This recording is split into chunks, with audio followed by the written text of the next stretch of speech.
बिस्मिल्लाहिर्रहमानिर्रहीम। Dear students, मैं उम्मीद करता हूं कि आप सब खैरियत से होंगे। क्लास 9th सब्जेक्ट फिज़िक्स की 2025 में आपकी न्यू बुक आ चुकी है। तो इस न्यू बुक में तकरीबन चैप्टर्स वही हैं, सिर्फ 2 न्यू चैप्टर्स ऐड किए गए और बाकी चीज़ें थोड़ी डिटेल में दी गई है। तो अब आपको हर एक टॉपिक को थोड़ा डिटेल में पढ़ना होगा और अपना 100% कॉन्सेप्ट क्लियर करना होगा, तभी आप MCQ सॉल्व कर पाएंगे और कंसेप्चुअल शॉर्ट क्वेश्चंस के आंसर्स दे पाएंगे और लॉन्ग क्वेश्चंस अटेम्प्ट कर पाएंगे। तो एक एक चीज़ आपको डिटेल में बताएंगे। तो आपकी इस न्यू बुक का जो चैप्टर नंबर 1 है उसका नेम है फिजिकल क्वांटिटीज एंड मेजरमेंट्स। तो हम चैप्टर 1 से स्टार्ट ले रहे हैं और आज की इस वीडियो में इस चैप्टर 1 का हम पहला टॉपिक पढ़ने जा रहे हैं। और फर्स्ट टॉपिक नंबर है जी 1.1 और टॉपिक का नेम है physical and non physical quantities. अब डियर स्टूडेंट्स, सिर्फ physical and non physical quantities की डेफिनेशन नहीं याद करनी, तैयार करनी, बल्कि आपकी बुक में जितना बताया गया वो सारा आपको तैयार करना है, समझना है, पढ़ना है। तो एक एक चीज़ डिटेल में बताएंगे। अगर आप वीडियो लास्ट तक देखते हैं, मेरे साथ जुड़े रहते हैं, मेरी बातें गौर से सुनते हैं, समझते हैं और चीज़ें साथ साथ नोट करते जाते हैं, तो मैं गारंटी दे रहा हूँ अभी बैठे बैठे ये टॉपिक आपको 100% अच्छे तरीके से तैयार हो जाएगा। तो फिर जल्दी से इस वीडियो को लाइक कर लें, चैनल को सब्सक्राइब कर लें। स्टार्ट करते हैं। अब डियर स्टूडेंट्स, फर्स्ट टॉपिक को यहाँ से स्टार्ट करने से पहले आप अगर बुक में देखें तो उसका जो फर्स्ट पैराग्राफ है उसमें कुछ इंपॉर्टेंट डेफिनेशंस दी गई हैं। तो इन डेफिनेशंस को पहले यहाँ पे समझ लेते हैं, देख लेते हैं, ताकि अगर आपके पेपर में कोई डेफिनेशन आए तो आपको आती हो। जो कुछ मैं बताऊंगा सिर्फ यही तैयार करना है आपने, फिर जो मर्जी कॉन्सेप्चुअल MCQ बने, शॉर्ट आ जाए, इंशाल्लाह वो आपको आता होगा। तो मेरे साथ साथ चलना है, मेरी बातें गौर से सुननी है, समझनी है और चीज़ें साथ साथ नोट करते हैं, अपने नोट्स बनाते जाए। ठीक है जी, तो स्टार्ट करते हैं। डियर स्टूडेंट्स, साइंस की पहले डेफिनेशन देखते हैं। अब इसके बैकग्राउंड में नहीं जाना, बहुत कुछ आपको बताया जा सकता है लेकिन ज़रूरी नहीं है, सिर्फ उतना आपको बताऊंगा ताकि अगर कोई पेपर में डेफिनेशन है तो वो आपको आती हो। ठीक है जी, फिर तो ठीक है ना, तो आसान करके चीज़ें समझाएंगे।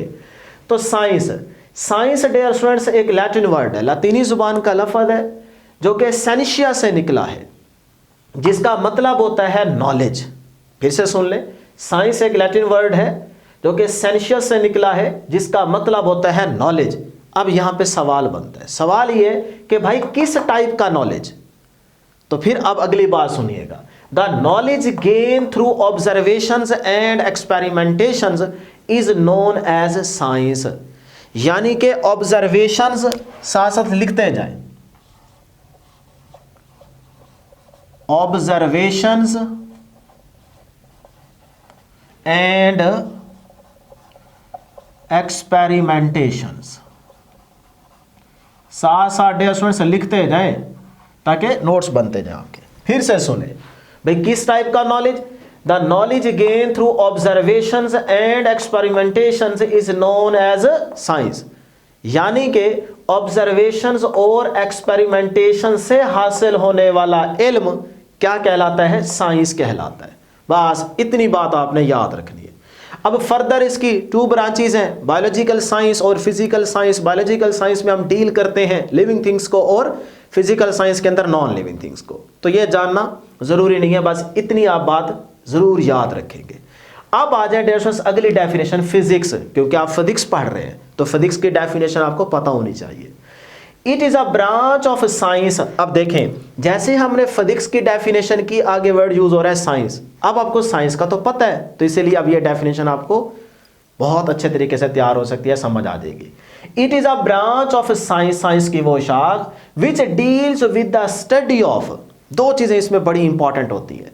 नंबर 1 मैटर, याद रखिएगा मैटर, और उसके साथ साथ सेकेंड नंबर पे क्या है, एनर्जी। फिर से सुने, it is a branch of science which deals with the study of matter, energy and there interaction. यानी कि साइंस की वो शाख जिसमें हम स्टडी करते हैं, ताला करते हैं मैटर, एनर्जी और उनके बाहमी ताल्लुक को। तो मैटर और एनर्जी का जो रिलेशनशिप है ना, ये क्या कहलाता है, फिजिक्स कहलाता है। अब इसमें भी बहुत कुछ आपको बताया जा सकता है, लेकिन नहीं, आप सिर्फ 9th क्लास की हद तक फिजिक्स की यही डेफिनेशन तैयार करेंगे। अब इसमें 2 मेन कैरेक्टर्स हैं, नंबर 1 मैटर और नंबर 2 डियर स्टूडेंट्स एनर्जी। तो अगर इन दोनों के बारे में आपको पता होगा तभी आपकी फिजिक्स की डेफिनेशन क्लियर होगी।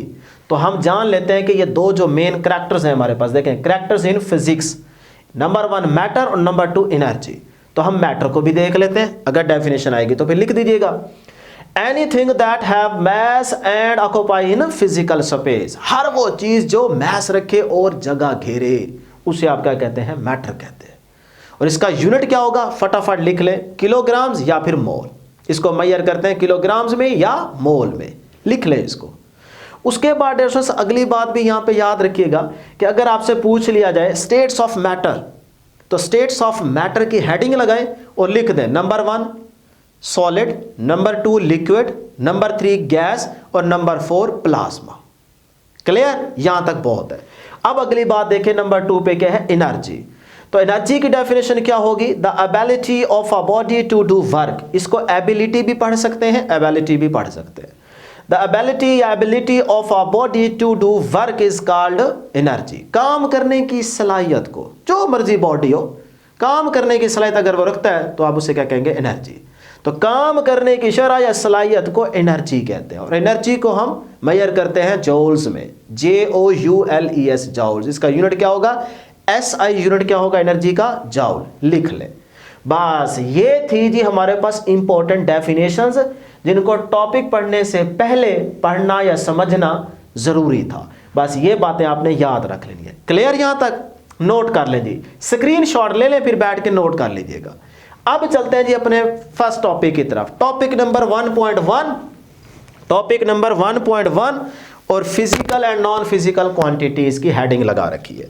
तो पहले हम फिजिकल क्वांटिटीज की डेफिनेशन देखते हैं। बहुत ही आसान डेफिनेशन बता रहा हूं, साथ साथ लिखेंगे।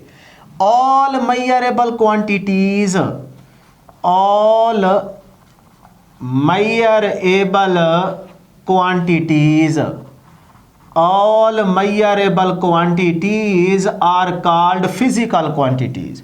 वो तमाम की तमाम क्वांटिटीज जो मेजरेबल हो, जिनको मालूम करना आसान हो, जो आसानी से मालूम की जा सकती हो, उन्हें आप फिजिकल क्वांटिटीज का नाम देते हैं।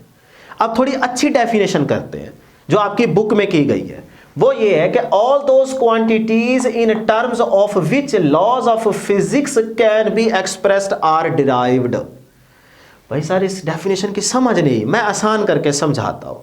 डियर स्टूडेंट्स, इस डेफिनेशन में वो ये कह रहा है कि वो तमाम क्वांटिटीज जो मेजरेबल हो और जिनसे फिजिक्स के लॉज को आसानी से लिखा जा सके, उन क्वांटिटीज को फिजिकल क्वांटिटीज का नाम देते हैं। फिर से रिपीट कर देता हूं, वो क्वांटिटीज मतलब फिजिकल क्वांटिटीज की बात कर रहा है, वो तमाम क्वांटिटीज जो मेजरेबल हो और जिनसे फिजिक्स के लॉज को आसानी से लिखा जा सके, उन्हें फिजिकल क्वांटिटीज का नाम देते हैं।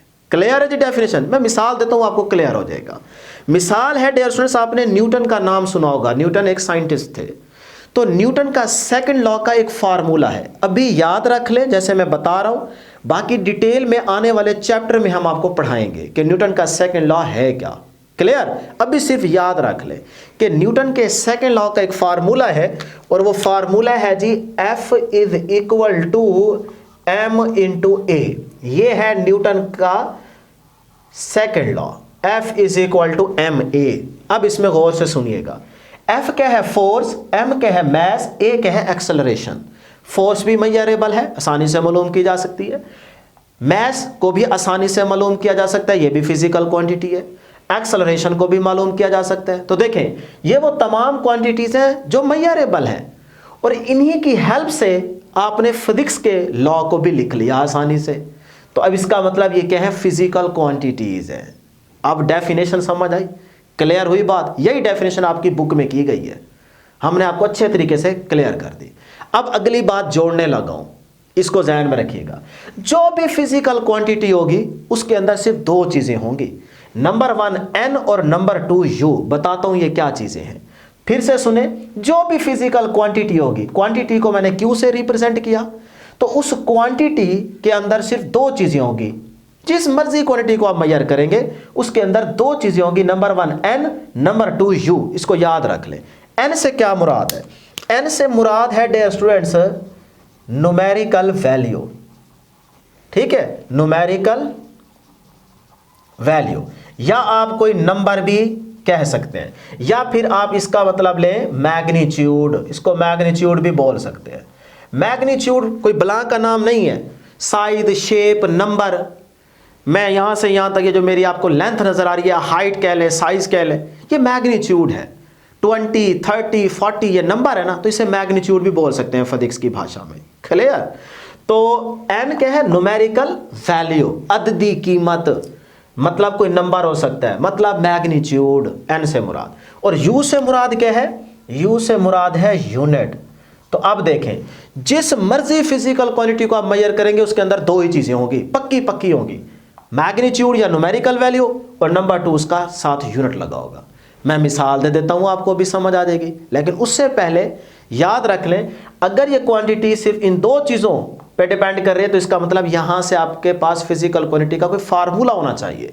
तो फार्मूला है ये, Q is equal to n multiply by U। तो क्वांटिटी के अंदर ये दो चीजें आ रही है, n न्यूमेरिकल वैल्यू और U क्या है? यूनिट। क्लियर? अब यहां गौर से सुन ले, MCQ आपसे पूछा जा सकता है, अगर ये क्वांटिटी कांस्टेंट हो, कांस्टेंट के बराबर हो, तो फिर ये दो चीजें देखें आपस में क्या हो रही है? मल्टीप्लाई, प्रोडक्ट में है। तो प्रोडक्ट में हमेशा रिजल्ट या कह लें रिलेशन क्या होता है? इनवर्स होता है। तो अगर क्वांटिटी कांस्टेंट होगी तो फिर n और u का आपस में रिलेशन क्या होगा? इनवर्स होगा। ये बढ़ेगा तो ये कम हो जाएगा, ये बात भी याद रखनी है। क्लियर? लेकिन शर्त क्या बताइए? अगर क्वांटिटी कांस्टेंट हो तो इन दोनों का आपस में रिलेशन इनवर्स होगा। याद होगी ये बात? अब मैं बताता हूं कि जिस क्वांटिटी को हम मेजर करेंगे उसके अंदर कैसे वो दो चीजें होंगी, n और u कैसे आएगा, देख लेते हैं। डियर स्टूडेंट्स, एग्जांपल देखें। किसी भी एक स्टूडेंट की आप हाइट मेजर करते हैं, आप में से मैं किसी एक की हाइट को मेजर कर लेता हूं स्केल की हेल्प से। अब वो आ जाती है जी 104 सेंटीमीटर। तो मैंने किसी एक स्टूडेंट की हाइट मेजर की, वो आ गई, या लेंथ कह लें मेजर की, वो आई 104 सेंटीमीटर, 104 सेंटीमीटर। अब मैंने इसका मतलब लेंथ को मेजर किया, हाइट को मेजर किया, तो ये है मेरे पास मेजरमेंट। तो जो भी मेजरमेंट आई उसमें देखें दो चीजें हैं कि नहीं है? एक n है, n क्या है? नंबर, तो 104 क्या है? न्यूमेरिकल वैल्यू, मतलब n है। और साथ में देखें क्या है? यूनिट, सेंटीमीटर क्या है? यूनिट, तो ये u आ गया। तो इसका मतलब ये जो मेरी मेजरमेंट है, इस मेजरमेंट में देखें आपके पास दो ही चीजें आ रही हैं, n आ रहा है और u आ रहा है। n ये आ गया न्यूमेरिकल वैल्यू, और साथ में क्या है? यूनिट। तो ये था इस बात का मतलब। ये बड़ी इंपॉर्टेंट बात है, इसको याद रखिएगा। स्टेप बाय स्टेप बड़े आराम से जा रहा हूं ताकि एक एक चीज आपको याद भी होती जाए बैठे बैठे। क्लियर है यहां तक? अब डियर स्टूडेंट्स, अगली बात याद रखिएगा, आपके बुक में कहा गया है कि भाई ये जो फिजिकल क्वांटिटीज की एग्जांपल है बहुत सारी दी जा सकती हैं, जिसमें लेंथ है, मैस है, टाइम है, टेम्परेचर है, वॉल्यूम है, इस तरह से आगे चलते हैं, बहुत सारी दी गई है। अब वो यहां पे कह रहा है कि भाई एक बात बड़ी इंपॉर्टेंट कर रहा है, याद रखनी है। क्या बात? वो कहते हैं इन क्वांटिटीज में से कुछ क्वांटिटीज को या बहुत सारियों को आप डायरेक्ट और इनडायरेक्ट मेजर कर सकते हैं। यानी कि कुछ को मेजर करना बहुत आसान है, कुछ इंस्ट्रूमेंट्स को यूज करते हुए, कुछ टूल्स को यूज करते हुए आप आसानी से मालूम कर सकते हैं, लेकिन कुछ को मालूम नहीं किया जा सकता। अब वो मिसाल देगा। तो पहली बात क्या याद रखनी है कि इन क्वांटिटीज में से कुछ को डायरेक्ट आप मेजर कर सकते हैं इंस्ट्रूमेंट्स के थ्रू, और कुछ को नहीं कर सकते।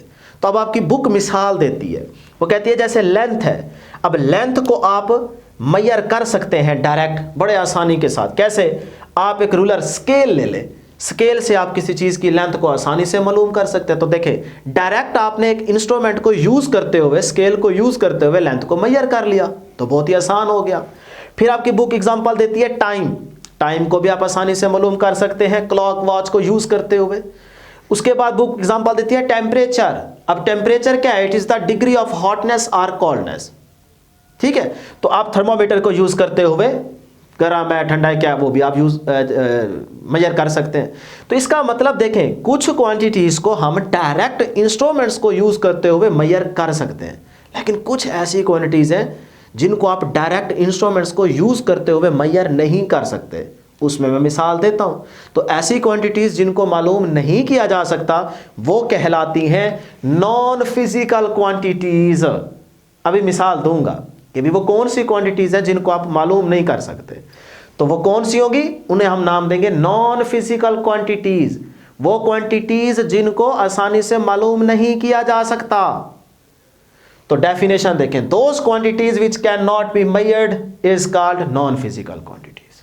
डेफिनेशन क्लियर है? तो यही आपका शॉर्ट बनेगा कि what is the difference between physical quantities and non physical quantities. तो ये पहला आपका शॉर्ट क्वेश्चन का आंसर क्लियर हो गया। अब जरा मैं आपको मिसालें दे देता हूं, एग्जांपल्स। सोचें, जरा खुद से सोचें और फिर बताएं। तो डियर स्टूडेंट्स, जैसे लव है, लव किसी से भी आपको प्यार हो सकता है, सही है, हमसे भी लाजमी करना है आपने। तो लव, प्यार, इसको आप मेजर कर सकते हैं? आपको अपने पेरेंट्स के साथ कितना प्यार है बताएं जरा, क्या कहेंगे? वो सारा, इतना इतना, बस। तो ये मेजर हो गया क्या? नहीं, ये तो सिर्फ आप बता रहे हैं, और अगला भी सिर्फ आपकी उस ऑब्जर्वेशन, यानी कि वो जो ऑब्जर्व कर रहा होगा, जो आपकी एक्टिंग देख रहा होगा, उससे अंदाजा लगा लेगा हाँ यार इसको इतना है, बहुत सारा है, लेकिन उसने 100% करेक्ट मेजर तो नहीं किया ना कि कितना प्यार है इसको। बात समझ आ रही है ना? उसके बाद आप देख लें कि लव के बाद हम क्या देते हैं? ब्यूटी। क्या इसको मेजर कर सकते हैं? नहीं। इसके अलावा और बहुत सारे एग्जांपल आप ले सकते हैं, विजडम है, इसके अलावा और बहुत सारे एग्जांपल्स हैं, थॉट्स, उसके बाद जी फेयर, क्या मेजर कर सकते हैं? नहीं। तो बहुत सारे एग्जांपल हैं, दे सकते हैं, बस एक दो दे देंगे तो बहुत है एग्जांपल्स के तौर पे। तो ये वो क्वांटिटीज हैं जिनको आप मालूम नहीं कर सकते, तो ये कहलाती है नॉन फिजिकल क्वांटिटीज। क्लियर है यहां तक? तो ये था हमारे पास first topic 1.1 physical and non physical quantities के बारे में। सिर्फ इतना आपने याद करना है, ठीक है जी। अब आपकी बुक के अंदर डियर स्टूडेंट्स यहां पे एक क्विज दिया गया, क्वेश्चन दिया गया कंसेप्चुअल, छोटा सा साइड इंफॉर्मेशन में, ये आप देख भी रहे हैं पिक्चर में। कह रहा है इज अ नॉन फिजिकल। अब जो कुछ मैंने आपको पढ़ाया है ना, अभी आपका टेस्ट होने जा रहा है कि भाई वाकई आपने अच्छे तरीके से चीजें सारी पढ़ ली है कि नहीं। अब आपने मुझे खुद भी बताना है। पहला question, is a non physical quantity has dimensions. कहते हैं कि क्या नॉन फिजिकल क्वांटिटी डायमेंशंस रखती है? नॉन फिजिकल क्वांटिटीज डायमेंशन रखती होंगी? तो जल्दी से कमेंट करके आंसर दें। वीडियो को यहां पे पॉज करें ईमानदारी के साथ और जल्दी से आंसर दें कि क्या नॉन फिजिकल क्वांटिटी डायमेंशन रखती है कि नहीं। तो मुझे उम्मीद है कि आप ईमानदारी से वीडियो को पॉज करके आंसर देंगे, तो मैं आपका टाइम नहीं वेस्ट करता, जल्दी से आपको बता देता हूं। तो डियर स्टूडेंट्स फिर याद रख लें, हम कहेंगे कि भाई नहीं, देखें अभी मैंने क्या बताया था, नॉन फिजिकल क्वांटिटीज को हम मालूम नहीं कर सकते, ये मेजरेबल नहीं है, इनको आसानी से मालूम नहीं किया जा सकता। तो जिसको आप मालूम ही नहीं कर सकते, मेजर ही नहीं कर सकते, तो उसका यूनिट नहीं है। तो जब यूनिट नहीं है तो डायमेंशन नहीं होगी, ठीक है ना। तो फिर आप आंसर में क्या लिखेंगे? No, a non physical quantity, लिखते जाए साथ साथ, physical quantity does not have dimension. ये होगा आपके पास आंसर, लिख ले इसको। अब आपकी बुक में एक दिया गया लास्ट में टेबल 1.1, उसमें डेसोस उसने यहां पे फीचर्स दे रखे हैं आपको, मेजरमेंट है, इंस्ट्रूमेंट यूज्ड है, और न्यूमेरिकल वैल्यू एंड यूनिट है, और एग्जांपल है, 4 स्टेप्स में। और आगे आपके पास फिजिकल क्वांटिटी का कॉलम है और उसके बाद नॉन फिजिकल क्वांटिटी का कॉलम है। अब वो आपको एक एग्जांपल दे रहा है, जैसे मेजरमेंट है तो उसने एक छोटे सी यहाँ पे ऑप्शन मतलब खुद से फिल कर दिया है। कह रहा है फिजिकल क्वांटिटी को आप मेजर कर सकते हैं, मतलब फिजिकल क्वांटिटी की मेजरमेंट हो सकती है। तो उसने कहा यस हो सकती है। तो अभी आपने देखा फिजिकल क्वांटिटी को आप आसानी से मालूम कर सकते हैं, measurable quantities are called physical quantities. तो इसका मतलब मेजरमेंट फिजिकल क्वांटिटी की हो सकती है, तो आपने आंसर दे दिया यस। नॉन फिजिकल क्वांटिटी को मेजर कर सकते हैं, तो आंसर है नो। सही है ना। तो यहां से देखते जाएंगे और यहां से भी स्टेप बाय स्टेप चलते जाएंगे और आगे चीजें बताते जाएंगे। तो फिजिकल क्वांटिटी को मालूम करने के लिए इंस्ट्रूमेंट का इस्तेमाल करते हैं आप? बिल्कुल करते हैं। लेंथ को मेजर करने के लिए आपने रूलर या स्केल का इस्तेमाल किया है ना। टाइम को मेजर करने के लिए आपने इंस्ट्रूमेंट, वॉच, घड़ी का इस्तेमाल किया है ना। तो इसका मतलब फिजिकल क्वांटिटी को मेजर करने के लिए इंस्ट्रूमेंट का इस्तेमाल होता है। तो आंसर होगा यस। यस मतलब हम इंस्ट्रूमेंट का यूज करते हैं। क्लियर? अच्छा, नॉन फिजिकल क्वांटिटी तो मेजरेबल ही नहीं है ना, तो इसके लिए इंस्ट्रूमेंट को आप डायरेक्ट यूज कर रहे थे? नहीं। क्या इंस्ट्रूमेंट यूज करें लव को मेजर करने के लिए? तो इसका मतलब आप दे देंगे आंसर नो। सही है यहां तक? आगे न्यूमेरिकल वैल्यू एंड यूनिट, मतलब फिजिकल क्वांटिटी में न्यूमेरिकल वैल्यू और यूनिट है? देख लेते हैं। ये जी फिजिकल क्वांटिटी कोई भी होगी, उसके अंदर एन भी होगा यू भी होगा, बताया है ना। देखिए अब आपको फौरन पता चल गया, हाँ यार पढ़ ली है। तो एन भी आ रहा है, यू भी आ रहा है, न्यूमेरिकल वैल्यू भी है और यूनिट भी है। तो फिजिकल क्वांटिटी में न्यूमेरिकल वैल्यू भी है और यूनिट भी है, तो आंसर होगा यस। अच्छा, नॉन फिजिकल क्वांटिटी में न्यूमेरिकल वैल्यू, मैग्नीट्यूड या यूनिट है? नहीं, तो मेजरेबल ही नहीं है, तो आंसर होगा नो। क्लियर यहां तक? आगे वो कह रहा है एग्जांपल्स दें, तो फिजिकल क्वांटिटी की 2 एग्जांपल्स दें।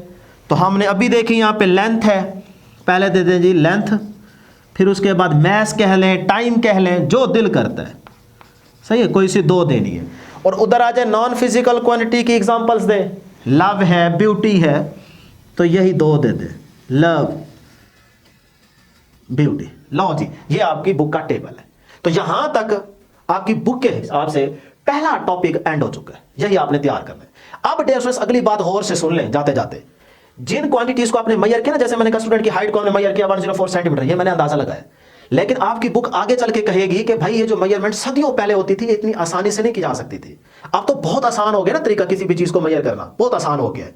लेकिन बहुत पहले, सदियों पहले किसी चीज को मेजर करना इतना आसान नहीं होता था। तो कैसे मेजर करते थे, इसकी एक्टिविटी आपकी बुक में दी गई है। तो वो आपको नेक्स्ट लेक्चर नंबर 2 में बताएंगे, क्योंकि वो लेक्चर नंबर 2 में आ रही है। तो आज के लिए लेक्चर नंबर 1 में सिर्फ यही चीजें आप तैयार करेंगे अच्छे तरीके से। उम्मीद है कि आपको हर एक चीज की समझ आ गई होगी। इसको बैठ के नोट करें, तैयार करें, हमारे लिए दुआ करते रहें, चैनल को जरूर सब्सक्राइब कर लें। हम भी आपके लिए दुआ करते रहेंगे। इंशाल्लाह नेक्स्ट वीडियो में जल्द मुलाकात होगी। अल्लाह हाफिज।